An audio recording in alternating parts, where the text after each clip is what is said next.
who is that person who's gonna decide if I'm gonna make it or not? You think I'm not gonna play? I'll show you. What a save, Petr Čech! Wonderful save by Petr Čech. Fabulous save from Petr Čech. Save from Petr Čech. Chelsea are kings of Europe. I played games with 90,000 people, millions of people watching, tens of millions of people then reading about. When we play a Champions League final, we won it, obviously. But the process of going to the game was the worst experience ever. You almost hit with one trauma after another. It's either psychological trauma or physical trauma, and the embarrassment trauma and the insult from everybody. You just go through that. What was the hardest or most painful moment in your career? Welcome to another episode of Real, Raw and Authentic. This time in my favorite city, London again. I'm sitting with a football legend, ex-FC Chelsea goalkeeper, Petr Čech. Peter, we know a lot about you. I mean, we can read on magazines every time. I've personally witnessed your entire career as a football fan myself. I've seen how you succeeded, how you stood in the goal. Everything is out there, what you've achieved so far. But I'm today a bit more curious also about the person behind all this success, because success is not always something that just comes naturally or is built on luck. I think we all have a story. And I want to roll back a little bit and go into first maybe how you grew up. Where did you grow up and how were the circumstances? Well, I grew up in Czechoslovakia. Behind the Iron Curtain was still communism. And I had, it was me, my parents, and two sisters. And Older? My twin sister. Well, we can jump straight into this. Of course. So my parents obviously had a daughter. Yeah. Marketa, my sister, she's 4 years older. And then they went for a second child because they wanted a sibling. And what happened was that they got triplets. So I'm born as a triplet. Sadly, so we were two boys and a girl. Sadly, my brother passed when he was 2 years old. I'm sorry. So that's the part, when I was growing up, I always said I had a twin sister. Because when you're 2 years old, you don't remember your other sibling, or that you don't even get the idea that you were born as a triplet unless then on the card, you see it. Yeah. So we were always like my twin sister plus my older sister. And my parents, back then, everybody worked for some company. My father worked as in the company called Škoda. It's not a car company. It's in the steel company. They were doing like the turbines for the water power plants, and they were doing locomotives and trains and trams. And so this is this is where he worked. And my mom is a tailor, so she was making suits. So at home, sometimes we had all these, parts where we were putting them together, and we played with it as kids.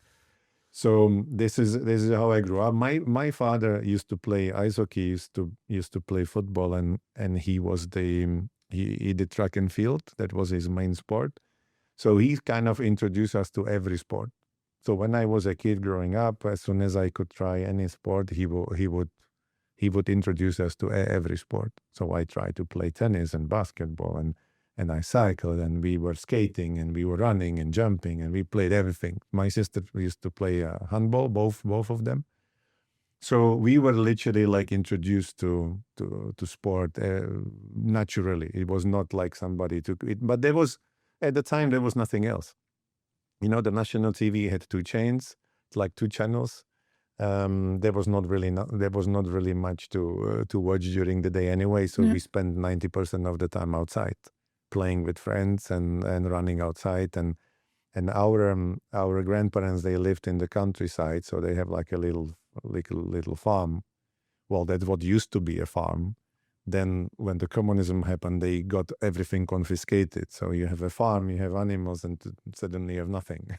Everything goes like that. The state decides. Wow. So, but the buildings were there. You know, the barn was there, and the space around the house was there. So we went there we were going there for weekends, and we basically run everywhere and bicycled between villages, and we were discovering everything around. So it was like a happy time, because you, as a child, you don't really think about the materialistic part of the life. You know, okay, you have your trousers, your thing, you have your bike, and you have your ball, and then you play with friends, and that's it.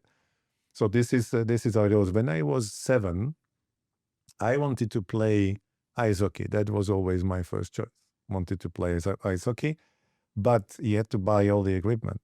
Back then, first, to get the equipment was difficult. Secondly, it was super expensive. And you have a family with 3 kids and obviously not earning so much money. So you couldn't really afford it. So my dad took me to football session. And this is how my football story started. So once I went there, you know, I enjoyed it. I had so much fun. Then there were friends, and then, you know, I just had fun playing with them. And I had that feeling like, oh, now I belong to a club. You know, I'm just not playing just with myself. It's actually really nice. And then the revolution happened in '89. So everything changed again. But therefore, like for us, there was not much, you know, that would change in terms of the lifestyle, but the general life started improving. You know, we had more things accessible when you go, you know, buy stuff, and then you could do, you could travel, you could start traveling. So we were going to international tournaments suddenly. So you discover different world as well. So that was nice. But in terms of football, there was, I had that passion for it. I just loved it. I loved the fact that I can go to training, spend some time with friends, have the common goal, which was winning the game, and then have fun about it. If we won, you know, then everybody got upset if we didn't. And it was a nice learning process, understanding that there will be failure, and then sometimes you will get upset, and then you suddenly realize, oh, it's not everything as straightforward that you think. You know, when you're 8, 9 years old, you go on that pitch and you think everything's gonna be beautiful. You're just gonna win, and you will be brilliant, and everything will go right away. And then you quickly realize it's not exactly the case.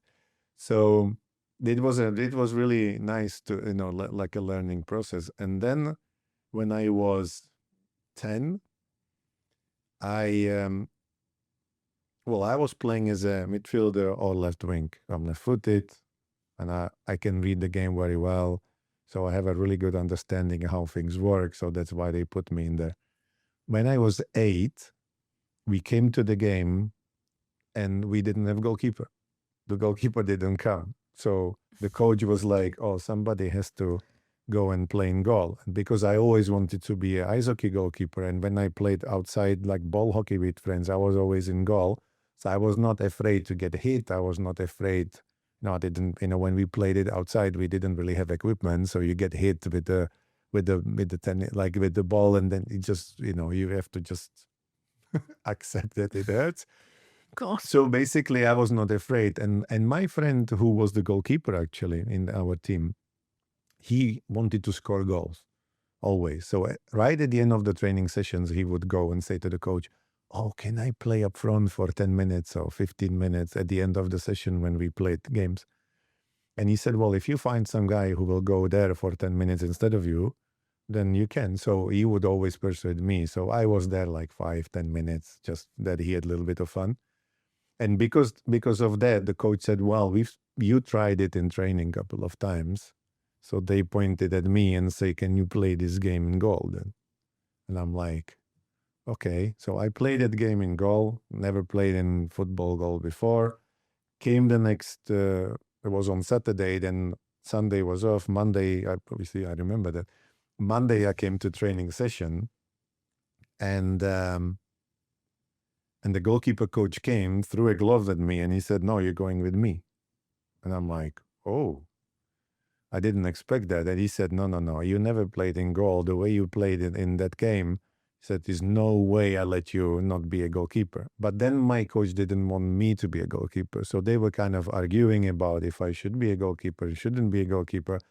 So they made like this compromise where some games I played in goal, some games I played outfield. And when I was 10, I played outfield. I went one-on-one with the goalkeeper. And, you know, when you are a kid, you don't have that experience of that certain things can actually be dangerous and you can get injured. You know, there was this goalkeeper coming to smother the ball.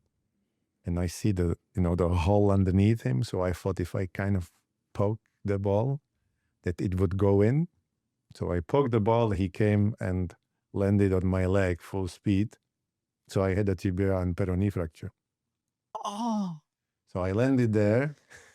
So this is the first time you go, you know, I kind of stumbled and then I suddenly look, my leg was facing the other way. And I'm like, you know, when you sit there and you just go, Oy. and you feel like, oh, something's not right. So then I went to them, that one of the parents drove me to the hospital. And in the hospital, I was a bit unlucky as well because I was lying there in the corridor waiting for someone to take care of me. And by coincidence, there was a building site where the scaffolding collapsed with the builders on it. So obviously all these builders, imagine you are 10 years old with a broken leg, you lie in the corridor and you have people coming, like bringing these injured workers, like one by one into those operation theaters. So I was lying there and I thought, oh my God. So I had to wait. And it was quite a long time. And there was this nurse passing and I told her, I said, listen, and in front of me, there was the little girl with chicken pox. So she had all these spots on her and she was really uncomfortable. And she was like, I think she was younger than me, probably 4 or 5 years old. So she was not feeling that great. So when I was waiting there, I told her, I said, listen, I've been here a long time and I'm kind of cold and I have pain. And I said, can somebody have a look or help? And I had blanket on me and she came and she said, what did you do? And I was still with my football kit, you know, my leg facing wrong way. And then and I said, well, I broke my leg. So she lifted the blanket and she said, oh, nice. He said, so what did you do? I said, I played football. He said, you will not play again. And I said there and I was like, you know, when you have like a fog covering you and then you kind of like sit there and then I think for the next half an hour, whatever, I was numb. So whatever happened after they came to fix my leg and then, but there was the interesting thing because you start doing this, you have plenty of dreams. You suddenly start dreaming about, you know, I'm doing this actually quite well. You know, I know I'm doing this well. I know I enjoy it. And then you suddenly start having this dream of, oh, I could possibly do something with it. You know, I could possibly. And growing in Czech Republic at the time, you could not really tell, you know, if you're ever going to be a professional player or not. Because, for example, in England, you have 5 professional leagues. And then the 5th is kind of like half teams are professional, half is semi-professional, and then you have semi-professional. So you have so many layers you can actually make professional football. It's probably, you know, the chances that you get one of these levels, it's probably easier in Czech Republic. Almost like if you played the 2nd division back then, it was almost better to go to work because the reward was not, you know, you didn't make enough money, and it was a. So then you almost feel like, okay, if making it as a pro, you would need to really play the top league and be a bit lucky. So I knew that it's gonna be hard, but I still had that dream to say, well, why not? You know, I'm doing well. I can see that if I work hard and I improve, I could probably. So do you it. knew already back then that you wanted to become a professional athlete. I enjoy that. Mm-hmm. So then the next step is like, you know, you watch football on TV and then you see this Champions League, a national team, and you think like, you start dreaming about, when we were like 12, we were the ball boys for the first team So when they play their games, we were around the pitch, bringing the balls back. And then you are inside and you have like 4,000 people. And you suddenly it's like, oh, this is cool. You play football where there's a lot of people, which, you play with your parents, when you are 10, 12, they are your parents and not many people. So you start feeling, oh, this is brilliant. They play football, they have these people around and it's exciting. So then you see it on TV, the Champions League, the national team, and you just go, it would be nice to experience that, and I'm doing quite well. But then you have that, you have the broken leg, which look like the leg will never be Dreams the same. shattered. But then you have that person who comes and you think like in a hospital, maybe somebody tells you, don't worry, we are doctors and we're going to help you. And you hear, oh, you're not going to play again. And you just go, I don't know. I never understood why that person would have said it. But the reality is that after some time, everything reversed. And I was lying there and I'm thinking, who is that person who's going to decide if I'm going to make it or not? And I'm like, I'll show you. You think I'm not going to play? I'm going to show you. You I'm were gonna angry? play. Frustrated? I was not angry, but I was determined to say, you know what, you are not, you're not going to tell me if I can or if I can't. It's up to me. So at 10 years old, I suddenly realized, don't rely on other people. Just when they give me the chance, put the leg back together, it's up to me what I'm going to do with it. And it's true, it was not the best way to, to start your football career. But one thing that decided was that I had so much pain running, so I had to stay in a goal. Because if I had to run for an hour in the game, I couldn't. I had too much pain, so I had to stop after 20 minutes. But then in training, you can modify it and you do more technique and you speak to your coach and you find a way to deal with it. Well, then I became a goalkeeper. If you look at my career, all my career is about being a goalkeeper. My best career happened because I was a goalkeeper, because that was made for me, and that was where I felt like, okay, this is my biggest contribution. And basically that incident sort of made that decision clear, So sometimes bad things happen to give you a different perspective and different opportunity, and it's up to you what you do with it. And this is what I always this is what the first time I realized that there will be always obstacles and failures, and there will be always part of this life where you have to overcome difficulties, and then you have to find a way or find a different solution, or you need to think about different solutions. If it's not working one way, it doesn't matter. It might work the other way. So if you have that willingness to do it, and I think the professional sport or sport in general, it doesn't matter if you're ever going to be professional or not. It doesn't matter if you even have talent for it or not. But the sport teaches you so many things, which means like you have so many actions in that game. And inevitably, you're going to fail with some. Nothing's going to be perfect. And if you sit and cry about one bad action from the whole game, then you probably make more wrong actions, wrong decisions. So what teaches you is that the next action is the most important, not the one that happened. So it teaches you to stay in present and actually forget about, okay, I made one mistake, fine. There is another action, I need to make that right. So that teaches you one thing. Then playing the collective sport teaches you that a collective is always stronger than an individual. That, you give your individual everything you have, but if you give it to the plate as everybody else, then your chances of being more successful actually gives you that. So then you get this perspective of how the team works, how you can get the help from other people. And so I think that's the biggest part of what you learn while you start playing in any sport. That the failure is a part of it. The obstacles will be there. The feeling uncomfortable at times, because there is this element of being really uncomfortable even when you play. And I can tell you, first time I experienced that when I was about 13.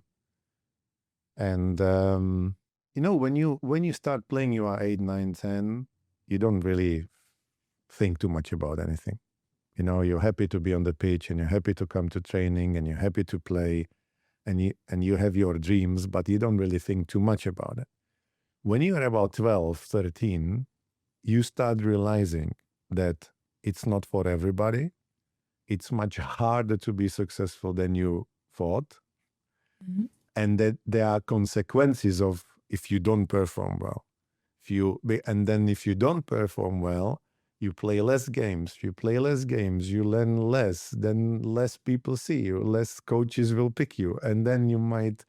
And this is where this is the first time you start being aware of the consequences if you are kind of falling behind or if it's not working well. Isn't it a lot of pressure for a 13-year-old? There is a lot of pressure.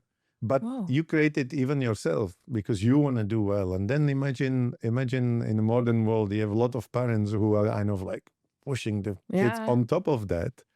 It's very dangerous game.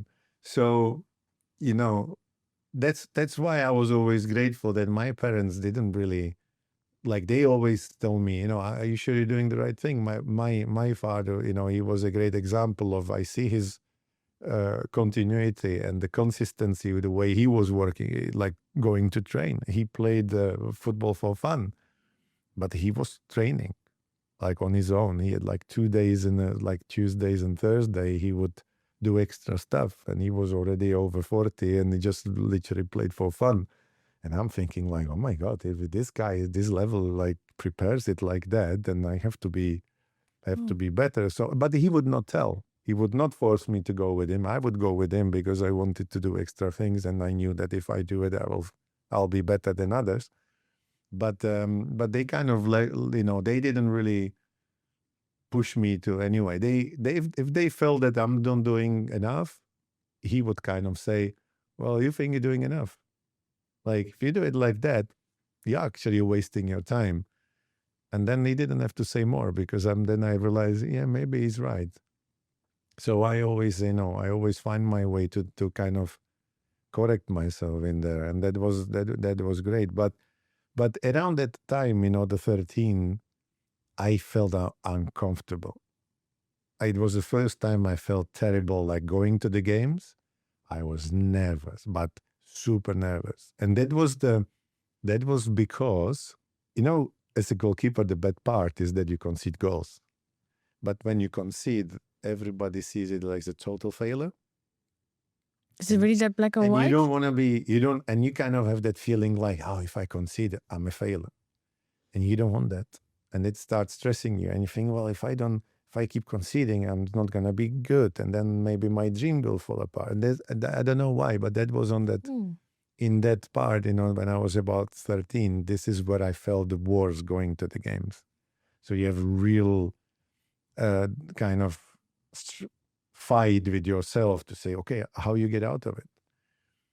And nowadays, if you tell people, why don't you go and see an expert, sport psychologist, or someone who can, Yeah. back then, nobody existed like that. We've never had a sport psychologist. Our first time I've seen sport psychologist was probably 2008. No, God. 2006 when I had my head injury. This is the Okay, first yeah. time when I actually seen a sport psychologist or psychologist in a way. So you just get this idea of what I'm gonna do, and you have to figure it yourself. So I came up with a concept because I knew that my nervous bit comes where until I conceded, and if somebody scored against me, that everything went away, and basically I played with kind of freedom. So I was like, oh, what if I put in my head that we are already losing? Like almost Okay. like the goal happened and so it doesn't matter anymore. So But then I'm a winner. I hate losing. I can't do that. So thinking about, I'm already losing. No, I couldn't do that. But I came with the concept, at this age, I came with the concept that the score is always 0-0. So basically, I found the concept where I cut every noise out of the whole game, which did not concern me. How? It's amazing. Like now when I look back and think about it and I speak with people about it, they said, how did you come up with that 13 years of age? And I said, well, I did because I felt so uncomfortable and I tried to find a way to get rid of it. Yeah. So basically I realized, I read somewhere in the book, it was the Encyclopedia of Psychology, I read somewhere that the impact of stress and the uncertainty and what you can control, can't control. And You read because a book then? I read that, yeah. So That's incredible. And then Yeah. when I did it, I'm like, oh, it is interesting, because I said, well, actually the stress levels go with the uncertainty and then goes down with the certainty. So just control what you can control. And this is where I said, okay, can I control my teammate? Well, the way I play or they communicate, yes, but otherwise not. If he had a bad day, I can't control that. If he's happy and not happy, I can't control that. So then I go, can I control the referee? No, I can't. Can I control the outcome? I can't. The only way I can control the outcome is if I play well. I basically give everybody the chance to have a better outcome. So I suddenly stopped caring about the score, about the referee, about the things I couldn't control. The external. You went Then I inward. basically went just, okay, concentrate on your game, do your thing, do it as best as possible. Everything else goes there. And as well, I put in my mind, because you ultimately realize that the role of the goalkeeper does not change with time, and it does not change with score. It does not change with anything. The goal is the same. Whether you're winning or losing, the goal is the size of the same size. The rules are the same. The ball is the same. Yeah. The role of you is the same. You have to play the same game. So ultimately, I go like, who cares about the score? Who cares about the referee? Who cares if we miss a chance? Who cares about all that? Who cares if people are watching? And then I basically lock myself on my game, and every single second I was on the pitch, I'm like, okay, just concentrate what you do, how you do it as well as you can, and that was it. And basically that kicked me to a completely different level. So when I was 14, I had the best year, because I got completely liberated from all this noise and all these things that I couldn't control. It was the first time I got called to the national team under 15. Yeah. And this is the first time where I realized, okay, now I'm in the national team, although it's only under 15, but you have 16, 17, 18, 21, and the first team. So you almost feel like, if I do everything to stay there, it will open door. And once you are in the under 21 team or under 18 national team, there are scouts coming, people watching tournaments and games, international games. It opens doors, and this is where your basically the key lies. And I'm like, okay, I'll do everything to stay there. Would you say that key was also that, let's say, it's more than just a mindset shift. It's an inner voice that you're trying to challenge or channel in some ways. Yeah, I find my way. That was the Yeah. moment, first time I realized that ultimately the success, depends on circumstances, but the only way you can give yourself a chance is that you bring the best out of yourself. But the best out of yourself, would you say the key to success is teaching myself a different inner voice? Because what you described before was uncertainty, which is associated with panicking, out of control, not knowing, and then we go into the external and attempts of being very vigilant in so many ways. But what you describe is you made a switch inward, and that voice and you have to be became, instead of open-minded as critical well. and worried, which is a stressful, anxious mind, you became compassionate, but not overly. There's a fine line between Yeah, so you don't want to kind go from one to extreme to another. fluffy Yeah. to being like, well, you said, I think this is such an important one for everyone out there, not just athletes, but for athletes as well, but for everyone who's seeking success. The internal. Do you agree? Yes. And in the end of the day, you always think that the validation from other people or feeling like everybody agrees with you or whatever it is, in the end of the day is not important. The important is what you do. If you put the best out of yourself, and this is where you realize and this is what I've done throughout all my career. You can fail, that's fine. You will ultimately fail. There will be mistakes, there will be problems, there will be obstacles. But at the same time, I always said to myself, the one part that kills you for the rest of your life, it's a regret. It's not the failure, it's a regret. So I try to avoid regrets. So whatever I do, I try to make sure that I accept the failure if there is a failure, but I don't want to have regrets. And the regrets is created by, imagine you go, I'll give you just 2 examples. So you go to the game, and there's a game Saturday, and you have training on Tuesday, Wednesday, Thursday, Friday, and then Saturday is a game. If you do everything on Tuesday, Wednesday, Thursday, Friday, you know that your concentration is spot on. You know that your preparation is spot on. You know that your application during the week is spot on. That you, doesn't matter if it's good, bad, but you, in terms of the attitude, you are spot on. You come to Saturday and it's a disaster. Yes. It can happen. Yeah. You are a human. So sometimes you can't control what's the outcome. Sometimes it happens. And it happens. You go there and you have the disaster. And then you go home and people say, oh, what happened? And you go, I've done everything in my power to prepare because I was spot on every single day. My attitude was correct every single day. So I've basically done everything I needed to succeed. I'm just a human. And the day of the game, I just couldn't put anything together. You know, was slow, the decision-making was all over the place. My body felt strange. You can't sometimes actually find the reason why it is. And it happens. But I went home and thinking, what can I do? I've done pretty much everything to give myself the chance to be the best, for that to be the best performance, and it ended up with a disaster. But I had 0 regrets.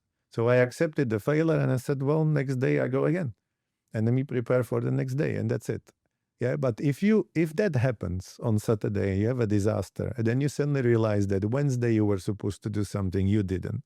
On Thursday, you know, your attitude was not really full concentration and not really that great. Then you have a disaster at the weekend, and you go, you caused it yourself because you didn't prepare as you should. You didn't. So that little voice in your head will be like, you put that on yourself. That's your fault. It's your mistake because you didn't prepare. You didn't put yourself in a position where you could be successful. Don't complain. And this is where the regrets will be all the time. You look back and there are probably moments in people's life or games they are defining. And then when you look back and you go, oh, we lost and it was a massive game and it was this, it didn't go well, but I can't do anything about it. I've done everything I could to succeed and it didn't happen. You have no regrets. If it's the other way around, then for the rest of your life, you will look back in that moment, and it doesn't have to be football. It can be any decision you make in life. It can be any decision about, you go to the end of the year, you want to go to university or you want to go a certain way in your life, and then you have the exams and you don't prepare. Do you have many regrets? I would find some. Of course, everybody has maybe some decisions or how you dealt with certain situation. Yeah, probably you have, because then with more experience, you look back and you go, well, I probably should have told people that I'm tired and I should have taken a day off. There was a games where I played, I was really, overwhelmed and tired. And I knew my brain is like, I knew I'm overwhelmed. It was too many games, too many, and then everything was too many. And then I knew that I'm not functioning as well as I should, no matter how well I tried. So there was this kind of feeling, a little bit of the burn, like you have this, yeah. And then I thought, no, I'm just gonna carry on and it'll be fine. And then it was not. And then you look back, you just go, yeah, I should have told people I'm kind of burning out. I need 2 days. I need to switch off and give me. But sometimes you take things too seriously as well. And I have to say, so for example, one thing that taught me not to take everything too seriously was my head injury. Because when you realize in 1 second you can be dead. That sometimes, there are worse things than just football game or result or whatever it is. So it gives you different perspective sometimes, but you need to get there. Sometimes the experience you gather during those years gives you the platform to think about it. And if you're open-minded, and you learn, and your willingness to learn is there all the time. And I'm curious. My curiosity is in everything. And I'm curious why people see things different way, why people do certain things certain way, why they say what they say, why they behave the way they behave. It's just the curiosity of, and then in the way I'm like, oh, if he says that, there must be a reason for it. Maybe he sees something I don't. So you try to understand that, and I'm open-minded. So if somebody show me a new technique or new way or explain something, I'm like, okay, can you elaborate? Can you show me? I will probably try and see myself if it works or not. Not every time what people tell you is better. Sometimes people tell you change this and do this, and you realize no, it's not for me. But if you're open-minded, there's a lot of times you just go, oh, I changed the way I played. For example, when I came to France, when I started working with my coach Christophe, and he had a completely different idea about certain situations in the game. And first I felt really uncomfortable about it, but then I tried, because when you're open-minded, you try. And then I was trying, and I suddenly realized there's so much advantage in doing it. It's more uncomfortable, but there's so much advantage of doing it this way. So then I did it. Then I forced myself to get stuck with it, and then I stuck with it, and then I went through it, and then actually I see all the benefit from it. So sometimes you have to learn from others, sometimes you have to be open-minded, and with the experience you have to as well be, again, I learned that it's all ultimately about me, so I don't want to only do things people tell me. I challenge them as well. Say, I challenge you because you have this idea, but I'm on that pitch and I see it, and I see it this way, and I can tell you that doesn't work. And I had this personality always to challenge them as well. And I think that's what made the growth the best way for me in my career. It sounds very confident. Where does your confidence come from? Was it Preparation? Mm-hmm. And this is when people always speak about confidence, and this is what always puzzles me. And they say, you can do it. If I put 150 kilo weight in front of you and I go, God, you can do it. Don't worry, you're the best and you're gonna do it. I would try. But No. you won't, because you never lifted before. You never lifted 60, 70, 80, 90, 120, 130 to lift 150. No. If you and you know it. So where would your confidence, it would be a fake confidence. Like of like you try to distort the reality and that you feel a bit comfortable, but it doesn't work like that. So my confidence comes from preparation, because I know every single day I prepared. And it applies, we go back to school. Yeah, so back then, nowadays, obviously, the kids know exactly where the test is. They know exactly when the written exam is and what they have to do. When I went to school, you never knew. Same, yeah. You could turn up and the teacher said, okay, and you had to go in front of the class, and you were standing there. They were asking questions, you had to reply. And if you didn't know, it was the most traumatic, embarrassing feeling. I know. Standing in front of the class, you have your 16 classmates laughing and making faces, and then basically everybody said, "Oh, you stupid! You didn't know that." So in the end of the day, that is a kind of a not really nice experience when you do that. No, it's an awful feeling. It's like some people are traumatized from that. Yeah, There's a lot of little things that happens like that in normal life.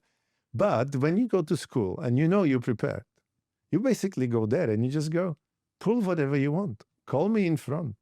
Give me the tests. I don't care. I know I'm prepared. So your confidence that you're going to pass is mainly from the preparation. If I know, I know it, I learn it, and I should know it, but I didn't revise and I can't remember everything, and I didn't really prepare to go to to school. I know that I'm sitting there thinking, please don't pull me out today, because today I'm not prepared. And if they pull you out, will you have a confidence that you're going to pass? I don't really think you will, because you're not prepared. So for me, the preparation and confidence are basically, joined things. But can people be confident? What's your take?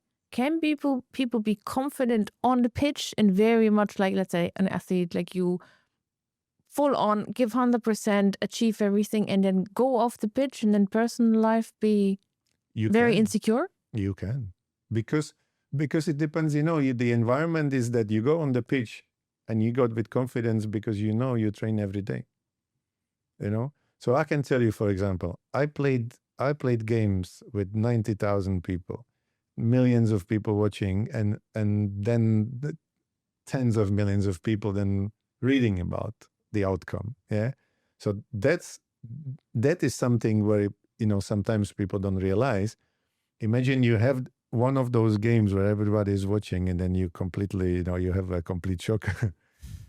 The amount of insult, the amount of sarcasm, the amount of criticism, the amount of everything comes your way. It's a traumatic thing on its own.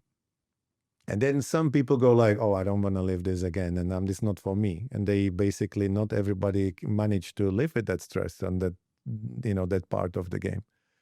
But you can prepare yourself because you train every day. So you go on the pitch and you do it. So when I went on the pitch, I knew I'm prepared. I train every day for it. But for example, when I played my first gig on drums, I was nervous. Like I've never been so nervous because I don't play every day. Mm-hmm. I prepared for that gig, obviously, but it's not my natural environment. So I suddenly felt like, oh, I'm completely, this is a different environment. I'm not as skillful with that. I'm not playing as long as I would be playing football. So although there was like 4,000 or 5,000 people, everybody knew I'm going to be there. Then I'm like, oof, this is going to be, and I was nervous. It was a nerve-wracking experience. But you can still, find the way to go through it. So I knew that I prepared for it. So it gives me a little bit more, confident that I'm going to go through it and it'll be okay. But it was not the nicest experience at the beginning. Then when it was finished, I'm like, oh, this was brilliant. But this is where when you step outside of your environment where you are, you're prepared, and you suddenly go to do things that is not, not your expertise, not your comfort zone, not your normal habitat. You can face all sort of insecurities and you can face all sort of difficulties. So it's like, the perception is that a successful athlete is successful and perfect everywhere. Yeah. It's a wrong perception, because a professional athlete is a human being. And everybody has the same challenges. When you grow up, you have the pressure of expectations of, will you become professional? Will you be better? And when you make it, when you do, but then you are an adolescent, and then you learn how to deal with girlfriends, boyfriends, with friends, with changing school, changing, like you are a human being. You still have the stress and uncertainty from the normal life as well. And you never know where it takes you, where it brings you. So you deal with situations in the normal life the same way as every other person would. And, relationships. And as I said, you have children. So you have a big game and your children are sick, then try to switch and not think that your daughter had 40-degree fever and she's not really improving. And then you go to play game. Then you feel like, okay, how do you have real clarity about going to the game? Yeah. You are a human being. So somewhere you will always worry that, if it's okay, is not okay. And you have to find a way to compartmentalize and Compartmentalize. Yeah, of course. Yeah. And then you need to just go and and do it. So, when we play a Champions League final, we won it, obviously. So that's one we lost and one we won. So the one we lost was one of the worst experiences, but then the one we won was the nicest experience in terms of emotions and happiness. But the process of going to the game was the worst experience ever. I can tell you. Because the expectations, the pressure, the even your feeling of, it might be the last chance you ever have to win it. And it might be the last chance you have it. If you blow it, you'd probably never win it. And then all these things goes with you. You don't want to be the one who ruins it for your team. So you suddenly feel all the responsibility of, I can't make a mistake. I have to play well. We have to, you have to prepare. You have to do this and you have to do that. And then everybody's watching. And then what if we don't, we win? And maybe it's the last chance we have it and then we blow it and I will never win it. And, it goes in your mind. And then you have these press conferences and then the media days and then you go through the tactical thing. Then you go through everything. And then, your brain never stops. And then it's coming and you can feel it brewing in your stomach and it's like a restlessness and The anxiety. last 3 days I felt like I'm run over by a train because I couldn't rest. Your brain almost felt like no matter how long you slept, it just didn't feel like you're resting anyway.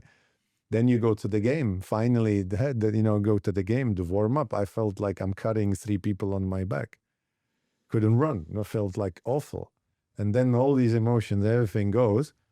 But then the whistle goes and you go, here we go. This is what you train your life and you go. And then everything changes. So, but what I want to say is not everybody can do that. It's not for everyone. So the professional sport or any sort of high level stress environment is not for everyone. You can see people in training and they are brilliant. You put them in front of the 50,000 people. They are lost. Big difference, because one is the physical aspect, the body, the other one is the mind. How do you feel like a successful athlete? I mean, everyone who plays on that level is successful, of course, but to make it to the top of the top, is that a perfect alignment? This very spiritual word of mind and body, that you have your mental health in check and your physical? You might not even have your mental health in check, but you need to be able to accept the pressure and to be willing to accept the failure. You have to be willing to accept that there will be uncomfortable moments. And basically the 90% of your success in any professional sport, for any professional athlete, is the mind. It's your head. The difference is only in your head. Because can you deliver in that high pressure and like moments? And this is where the difference is. And some people can and some people can't. Was there an advice, like one advice you gave to someone who was struggling maybe with anxiety or even worse, that helps them in the moment? Well, What would you say? It needs to be the acceptance of the failure and that you are actually, that if something goes wrong, then everybody will see it. Yeah, you have to accept that. You have to accept that there will be moments you're not comfortable, but at the same time, you have to realize that the key still is in your work. If you prepared, you have nothing to worry about. You still have to know that it can go wrong, but you give yourself the best chance and you have no regret. So do things the way that you have no regret. And I think that was my inner engine. Was first, I wanted to be better than everybody else, but I didn't compare myself to other people. So I learned from them. So if I saw someone doing something I couldn't and they could, I'm like, it's not a rocket science. If he can do it, he's a human being. I'm the same. If he can do it, I should be able to do that. So it gives me it was like a challenge, and I'm like, I'm gonna do this, and I'm gonna try to learn that as well. And if he can, I can. So you try to learn from people. But then if he did it better than me, okay, it didn't really bother me in a way that I'm thinking, okay, I reached my limit. I know this probably, he has something I don't, but that's fine. I have something he doesn't have. And so basically what I wanted to do is to push the best out of myself. So how far can you get? How far you can, what is that limit? What is your limit? Where you can go? Sadly, there will be your physical limit. No matter how much you train, your body can only take, or will take you to the certain level. So unfortunately, if you are in track and field and you can only run 10.5, which is super fast, but it's 10.5 for the 100 meters, then you're probably not going to win any medal, because there is now everybody who wins medal run under 10. And then you just go, sadly, my limit is that I trained so much and I've done everything, but my body will never go further. So this is where the limitation is. But in a collective sport, and you can still find the ways to compensate it with your, like, special. The collective sport is about tactical awareness, decision making, how fast you see things, how well you analyze things. So your mind actually is more important than sometimes the physical aspect. So being physically not as strong as someone in a collective sport sometimes doesn't make a huge difference, because if you think faster, if you analyze faster, if you see things better, you make better decisions, then ultimately you'll still be better than the person who is physically more gifted, if they don't do the right thing, if they can't make the right decision. So it's not only about your physical ability. It helps if you have a great physical ability and then you have a great mental strength and reading and analyzing and making decisions under pressure. Well, then you become really elite. So You mentioned something important. You mentioned decision making, because a lot of times people in general, but I think also in your work, they struggle with doubt. And doubt is that even that 1 second thought longer, pausing, freezing, or not even coming to a decision. Did you train yourself into the decision making, or is it something that comes natural? no, I try not to think about it, because there's no time. So my decision making is about seeing, analyzing, going. And then you can look back and say, oh, that was a stupid decision. But at the same time, I think the worst decision is no decision. The indecision is actually worse than, if you hang in between, you create just so much problem. So that's actually worse, because you know you didn't do anything, and then you're going to have regrets about not doing it. And then you will have, you will feel like, oh, maybe the outcome would have been different or better or this and that. If you do it, and you have you go with all your conviction, this is the right thing to do, you do it, it turns out not to be, then you just go, yeah, I made a wrong decision, but the process of getting there was actually the right thing. So if you go again back to the process of working and preparing, then you just go, yeah, I give myself the best chance. But sadly, sometimes you need to be able to see bigger picture, not just fractions. So your decisions, like, for example, that's why in football, it's important to scan, because if you make, every decision is made from what you see, or the information you get, no matter if it's in sport or if it's in your normal life. So the information you have and the things you see, that makes you make the decision. But if somebody sees much larger picture than you, their decision might be completely different, because they see more things, and therefore they have more precise. So if you have a decision to make, and it involves 100, let's say 100 people, or decision that you can make from information from 100 people, that's better. Imagine you ask 5 people. The 5 people give you something, and you go, okay, and you make the decision. Then somebody goes and asks 50 people, and they will make completely different decision. Maybe they do the same. Maybe you are so lucky that the 5 was enough for you to make the right decision, but you need to be lucky. Ultimately, it's just about luck. Yeah. But if you ask 50 people, then you have already 50% of chance that, you eliminate those who have a bad idea, those who think it's too much, but then you go kind of on average, you see so much better, and you have far more and better information, then you can make a decision. But then if somebody asks the bunch of whole 100, then obviously they'll have a full picture. And then therefore, when they make the decision, they're making it from much better in position than you with this little piece. So it's always important to see as much as you can, think outside of the box and see larger picture, not just the one. So because sometimes you make decision from little fraction, and you affect, and it maybe improves the thing. Yeah. But because you didn't see the consequences of it and never consider it, then you can actually make far more problems fixing one little thing, and you're creating problem for 100 other things.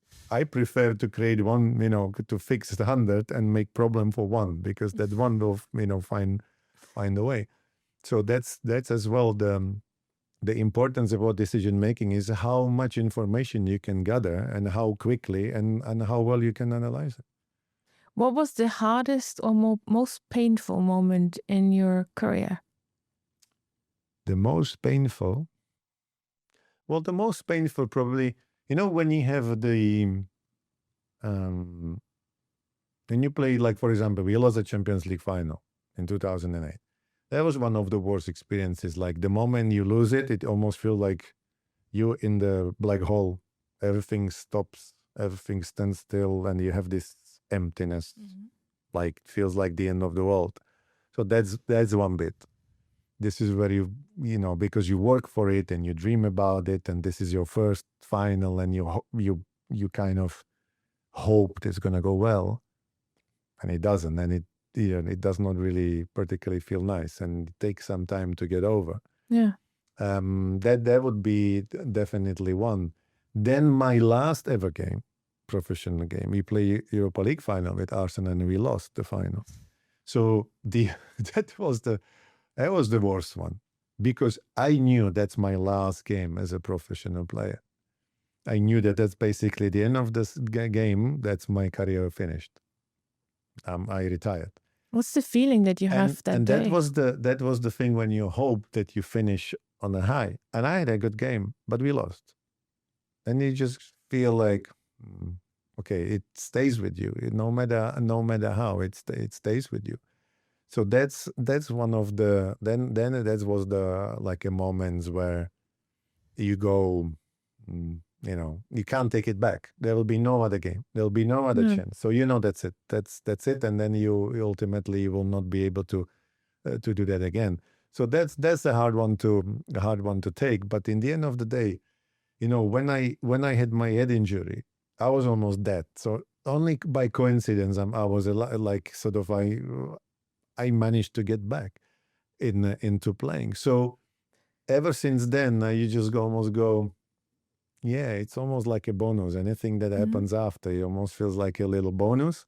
So if you put it in a bigger picture and bigger perspective, then you just go, it's just the game. It will always be there, and you always look back, and it will always sit there, and you feel like, oh, it's a shame it didn't happen, and you will be upset about it. But ultimately, you go like, well, be happy that you even got there. Because if you switch it and you say, how many millions of people are trying to get there once, and they'll never even be able to ever put a national team shirt on. They will never able to be on TV playing football. They will never have a full stadium. They will never even fulfill 10% of their dream. Yeah, then you just go, like, sometimes you have to be grateful for what you have. And if you, like, a lot of people actually ask me about that head injury, say, well, was it the worst moment? And I feel like, how was it the worst moment? It taught me so much. So yeah, it was probably a hard moment for it was like you cannot hide about that when you realize that you could have been dead or paralyzed or not never play again. But you learn so much. I learned so much about how about realizing how fragile the life is. Yeah. Like that everything can happen in 1 second. And then suddenly, do you have a plan B? Do you have any idea what would you do? Do you think beyond just one little part of your life? How do you you suddenly realize that when everybody thinks it's the end, it's never the end. There's always a way to get over it, and there's always a solution. So that I always say to people, you have two options dealing with problem. You either see it as a problem, or you see it as an obstacle. Yeah, because ultimately every problem has a solution. If you find long, and if you search long enough, you will find the solution. Whatever the solution is, but there is always a way. And I said, well, if you see it as a problem, and you basically go and tell everybody, I have a problem, this is a problem, and I don't know, because it's a huge problem. Do you think you'll find solution? No. You will never find solution, because you will always, you will be basically blocked by, oh, there is a problem. Oh, I have a problem. And you will be so focused on there's a problem that you forget to look where the solution is.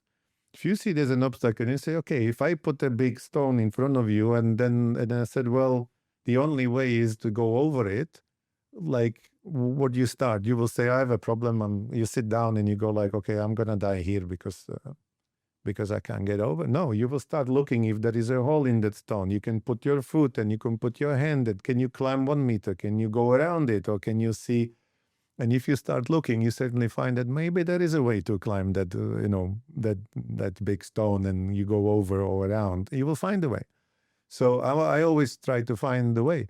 And this was like first thing with my leg. I learned that no matter what people thought, like it's never the end until it's the end. So you can give yourself a chance. Then you go with it, with my head injury. Is there a way to do it? Yeah, there is a way to do it. I played 18 months with 2 broken shoulders. Can you do it? Yes, it can be done. It's crazy, but it can be done. How you tackle the pain, because pain eventually makes you also negative from a brain perspective. It does, but it's the acceptance of the pain as well. When you just go, it's like a normal day of your life, and unfortunately, you can go to real extreme. Okay, this was a real extreme. But if you ask me, for example, can you count the days during your whole professional career where you were pain-free? I would need one hand. I can't tell you. Wow. There's always something, because you train every day, you fall on the hard ground, you get hit by the ball, then people kick you, then it hits you badly. So there's literally no day that you would come in the morning and you feel nothing. I don't remember any day from 20 years. So there's always something. You basically learn to accept that, okay, it hurts there, okay, yeah, fine, it's normal. So then you accept that it's like a normal day. You wake up in the morning and then you feel pain somewhere. And you just go, okay, are you still able to do that? Yes, you're still able to do that. Okay, do you want to do it or you don't want to do it? It's your choice. If you want to do it, you do it. If you don't want to do it, of course, then you're not going to do it. So you have that option as well. So if you kind of go through the professional career, and this is where it becomes a bit weird, but you almost hit with one trauma after another. It's either psychological trauma or physical trauma, Yeah. and the embarrassment trauma and the insult from everybody because you did something like, which is, you just go through that. So ultimately, after some years, if you manage to accept that and you go through that, you almost become an expert of like a trauma intelligence. I'm glad you used that word. Because you almost become like, yeah, and what?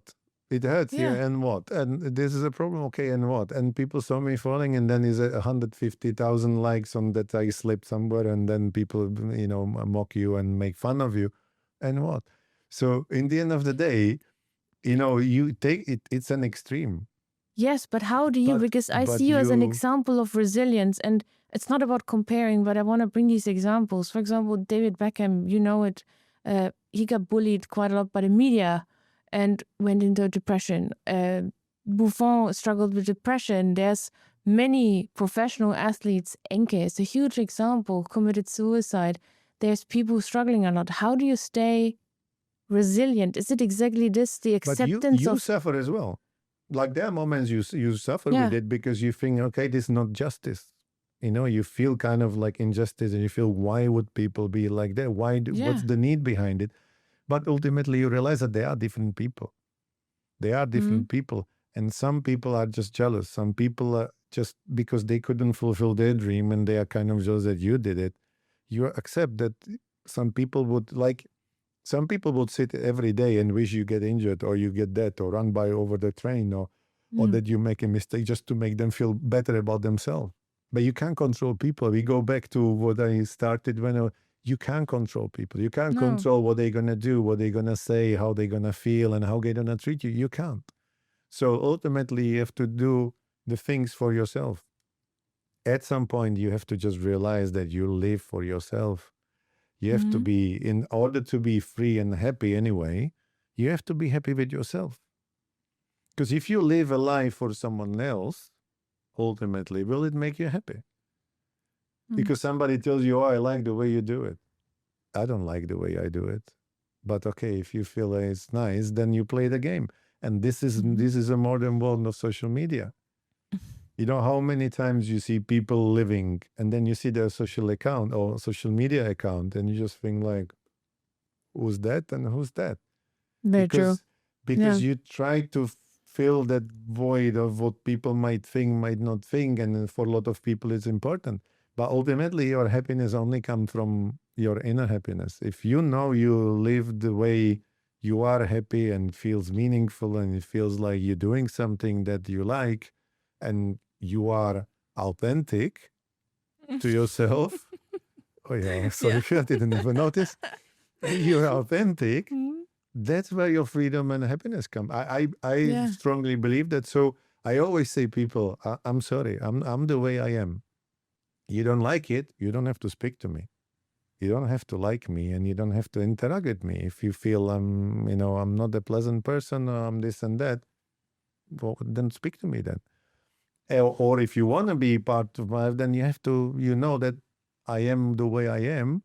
I'm nowhere near any perfect. I will have my flaws and I will have my good days. I'll have my bad days, but that's me.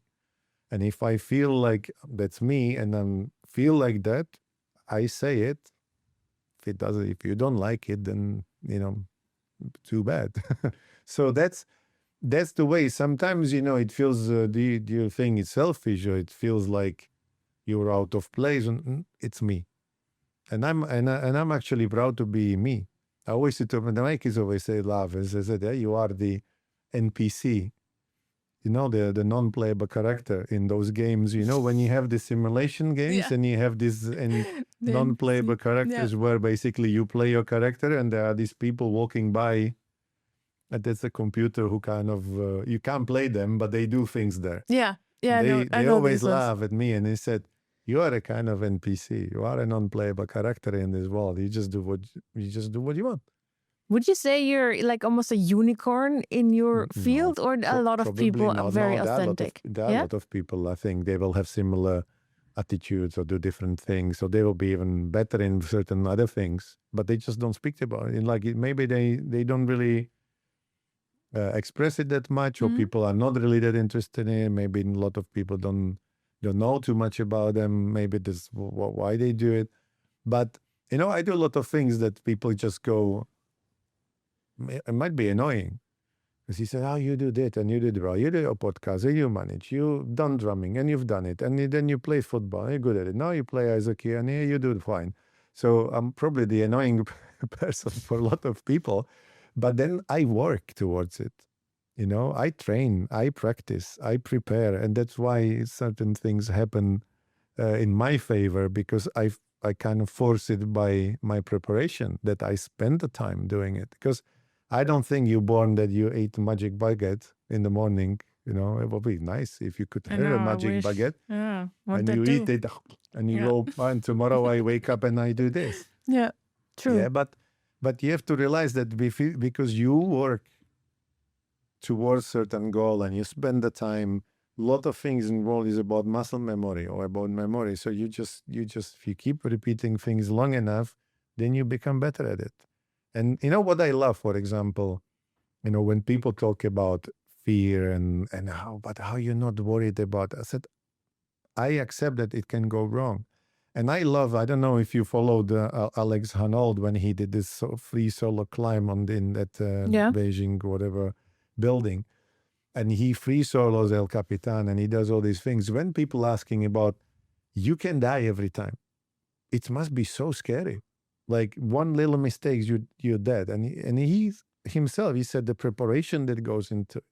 I'm doing all these holds and enough in the gym and preparing that I know that I'm prepared, that I know I'm not going to lose my grip. I know that there's a big chance that I will not make a wrong decision.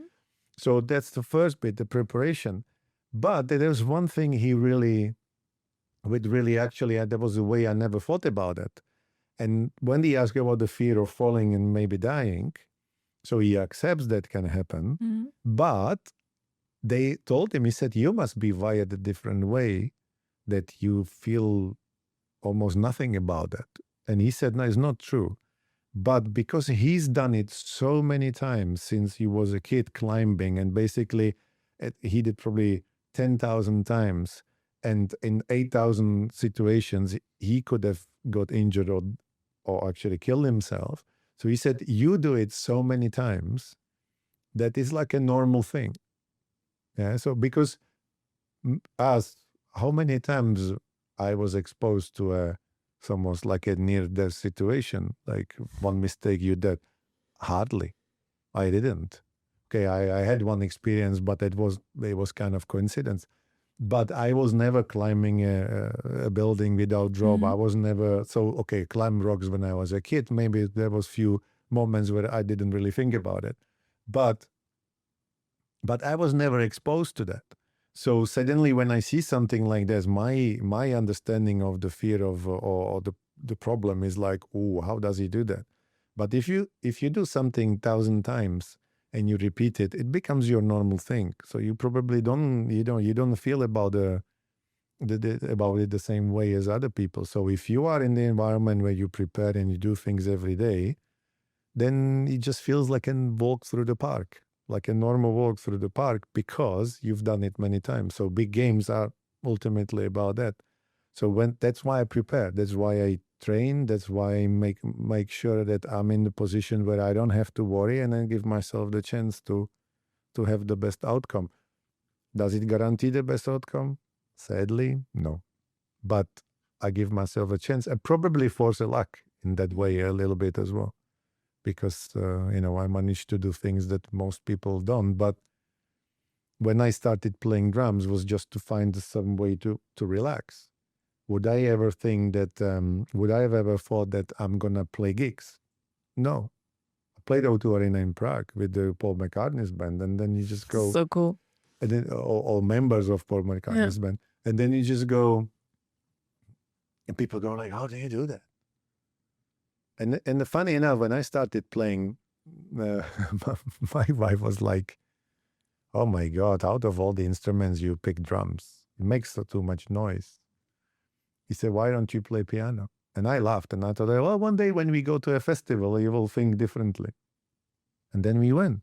I restarted playing ice hockey, ended up playing the Elite League a period of time, and spent a time there. And then people go like, "You fulfill another dream. How do you do that?" And I said, "Because I just see the target and I walk towards it. I don't jump towards it. Sadly, I would love to have that baguette and jump forward faster. Yeah. But I go step by step." And I think what people sometimes don't realize, and the resilience comes as well from understanding that it doesn't matter which way you go and what obstacle you have to jump around. As long as you move forward towards the target, you are still moving forward. Yeah. So don't go backwards. But if you have to go sideways in order to be able to go forward, go sideways, then you go forward. Some people actually, when it goes sideways, they stop and they go, "Okay, that's me. I'm unlucky." No, you can't. So I always say to my kids, if you have a target, doesn't matter how many obstacles are in the way. I said the ideal solution and the ideal scenario is that you go from point A to B in a direct line. The fastest, shortest way, perfect.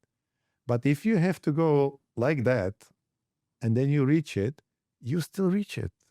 You have to be patient and you have to be resilient. You have to, accept that, okay, maybe there is a little setback, but you still find a way to go around it and forward. This is where the beauty is, because you can still reach it, no matter how hard it becomes or how more complicated it looks. As long as you go forward, little steps. I think it was in one of the cartoons. Which one? It was, I think there was a donkey and a rabbit or something like that, lost in the dark woods. And I don't know, one of the characters said that he is very, I don't know if it was a donkey or whatever, said, "Oh, I'm really scared. It's dark. I can't see. And I don't know where we're going." And he said, and the other character told him, "In moments of doubt, you just go little step by step, small little steps, and you go forward one direction and you go. And you will see that at some point you'll reach the end of the dark and it will be out of this wood." So, sometimes you just need to make small steps. Don't stay still. Just make small steps. And then even if it feels like you might not be sure if it's But if you believe that at the end of it, you have to go somewhere. If you stay in a spot, then you will never reach, you will never get out of there. So you still have to pick one direction. You have to believe it, and then you go small steps, and then ultimately you will get out of it. So this is why, for example, dealing with injuries, this is very similar thing. What would you do if you, for example, being an athlete would have not been an option, or a musician? But basically everything that you've done so far would have not been an option. Going back, what would you do? Well, I wanted to be a psychologist or lawyer. That was what actually when I had this idea what I'm going to do after school, that was my two go-to things. That's fascinating. But you're actually implementing at least the psychology part quite a bit into your world. Because I learn.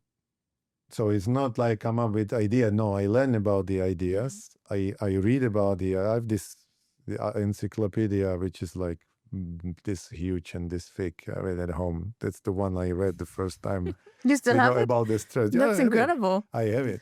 And it's a huge brown book, and there are like multiple authors like from the past of the psychology field.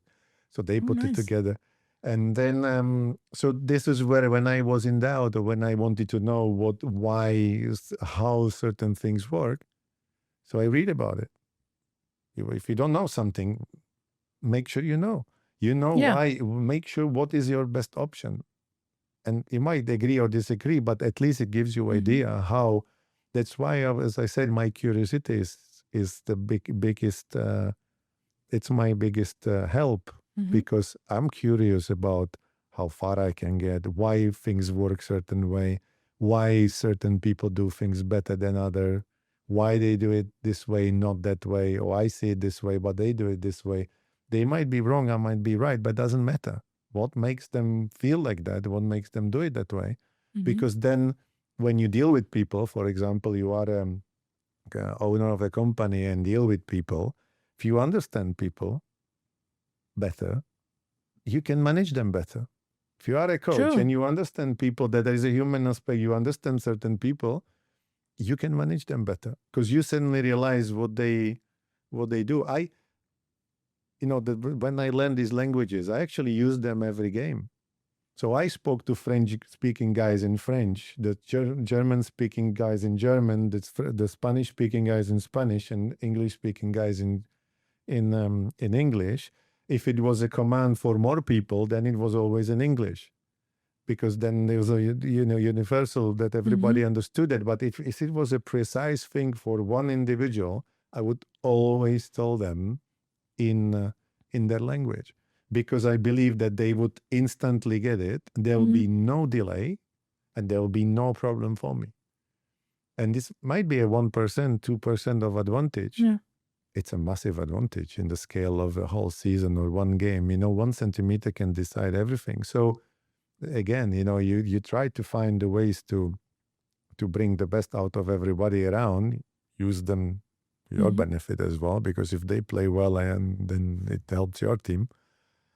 So but the motivation and their happiness as well. Happy people have better motivation.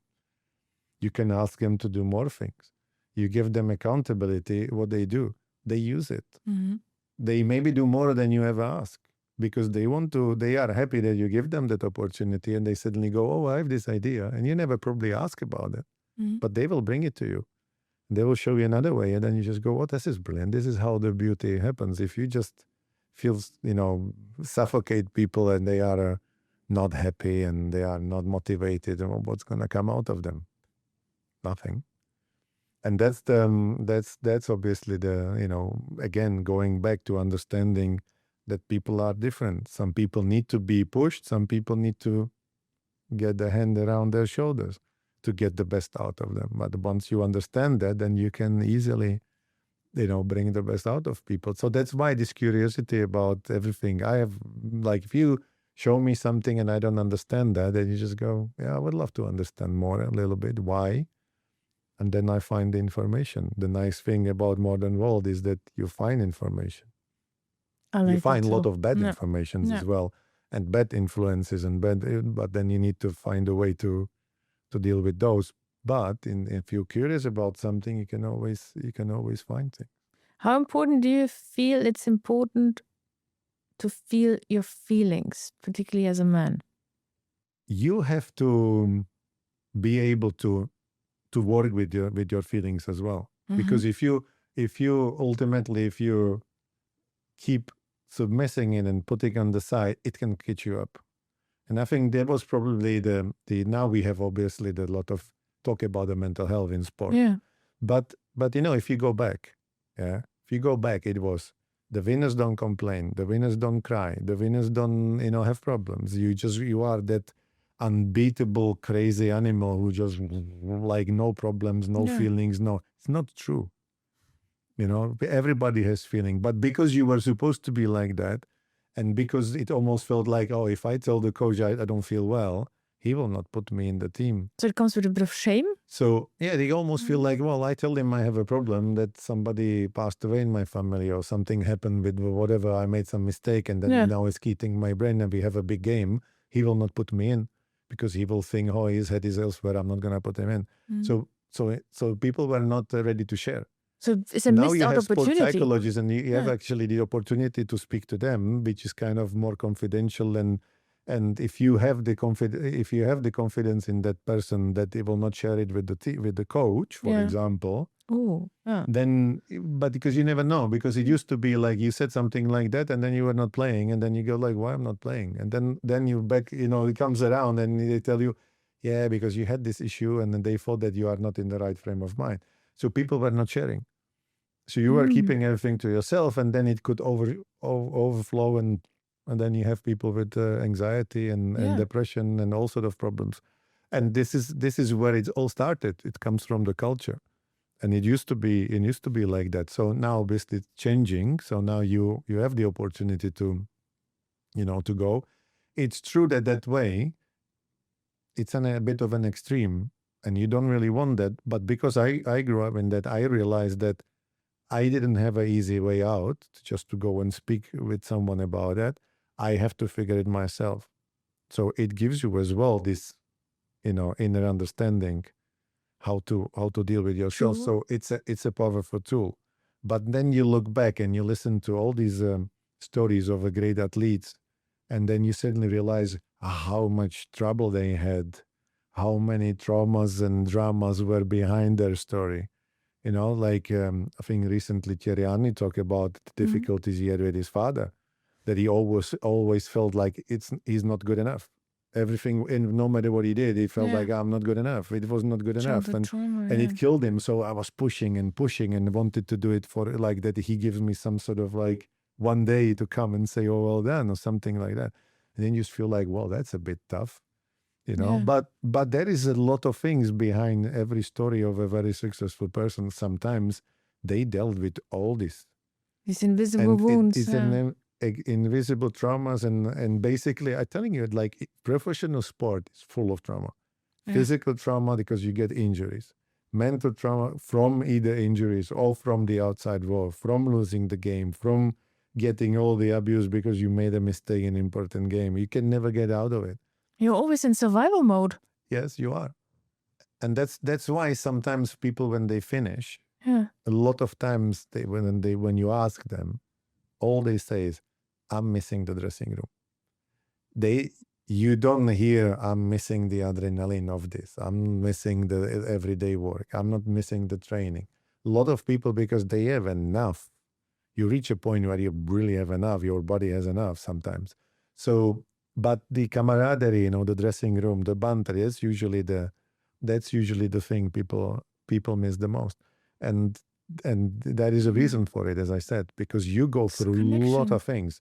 But at the same time, you kind of equipped for a normal life as well. Well, if you use it right away, you can be equipped. Of course, some people then are so into their world of football or professional sport, when this is finished and there is no more win to chase, no more goal to chase, they struggle in their normal life. So that's why you need to have goals for beyond just your career. You need to know where you're going. You need to know what is your next thing. You need to be prepared. You need to think about it.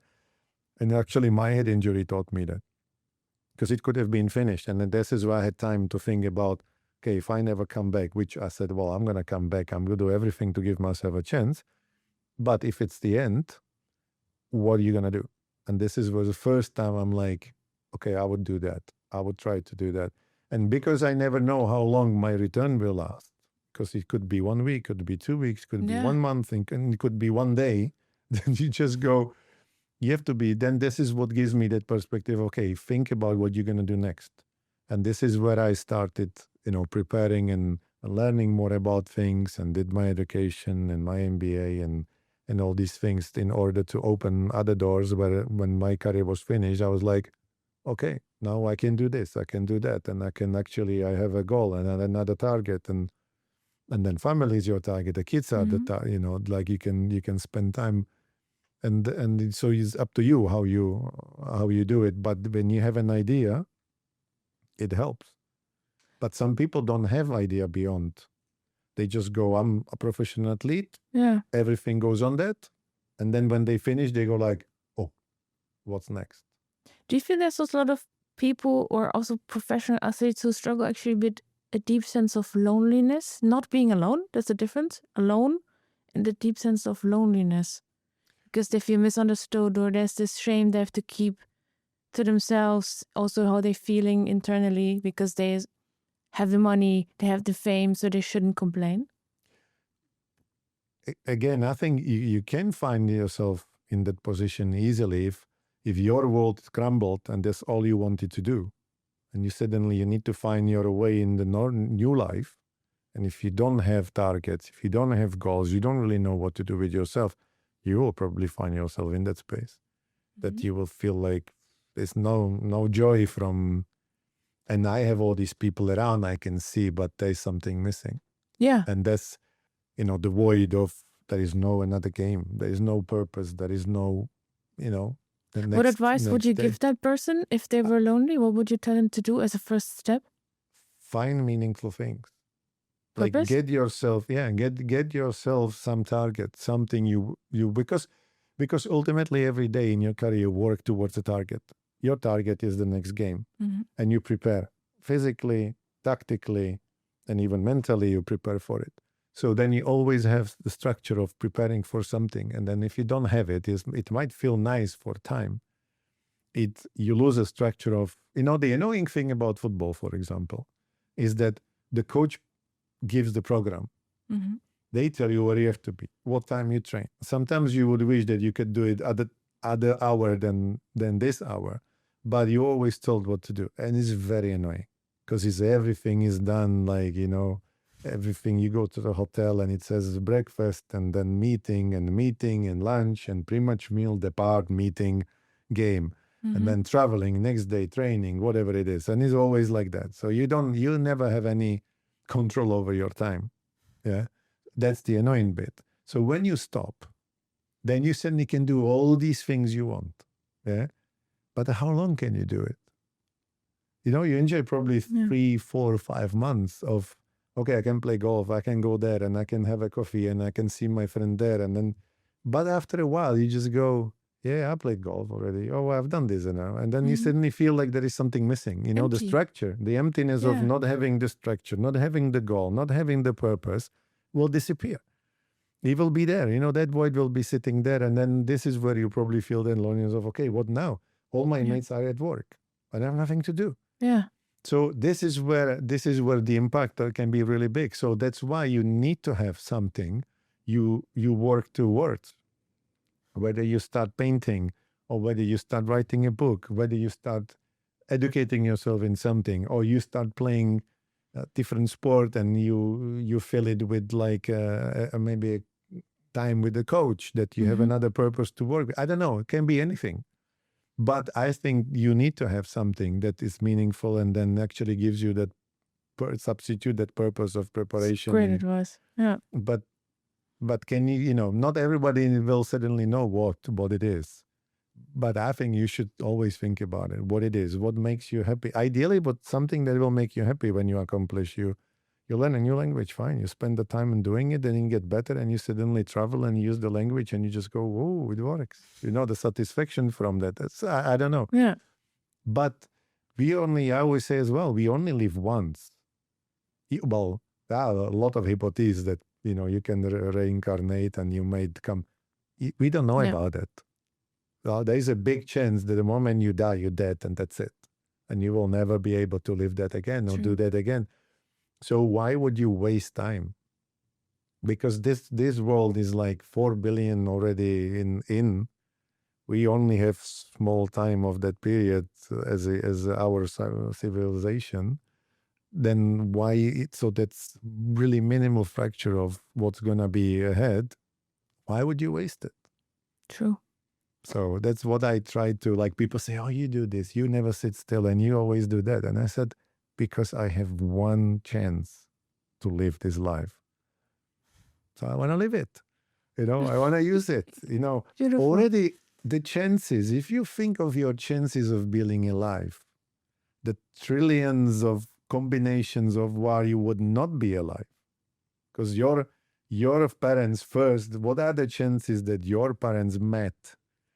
What are the chances that one egg was actually, the one accepted you, the combination, and that you went through whole process of in the belly, that you were fine, and then you come out and you are actually alive. The chances that you're on this world are 1 to 1 trillion, whatever it is. If you look at the combinations, I think people count it, and it goes to ridiculous number we can't even imagine.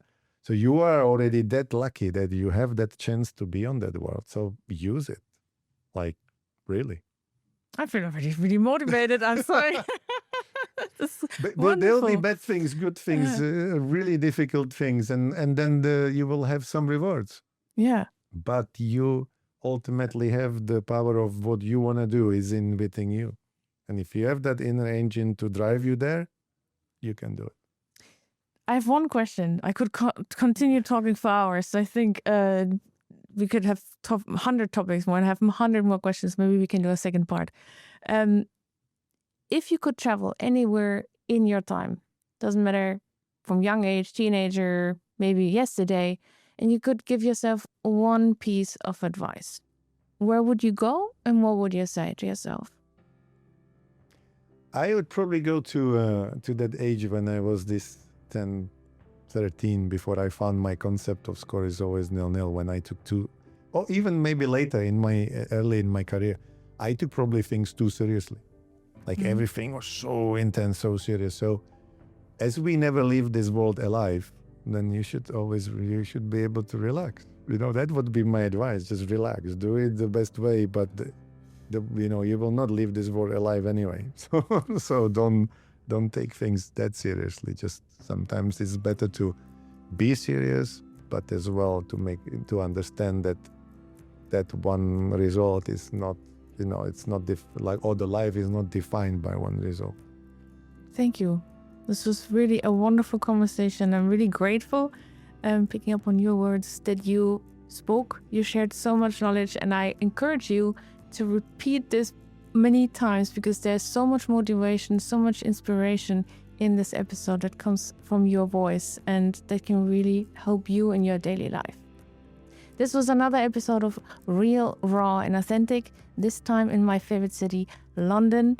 I'm gonna travel again, and I'll see you in the next episode, wherever that's gonna be.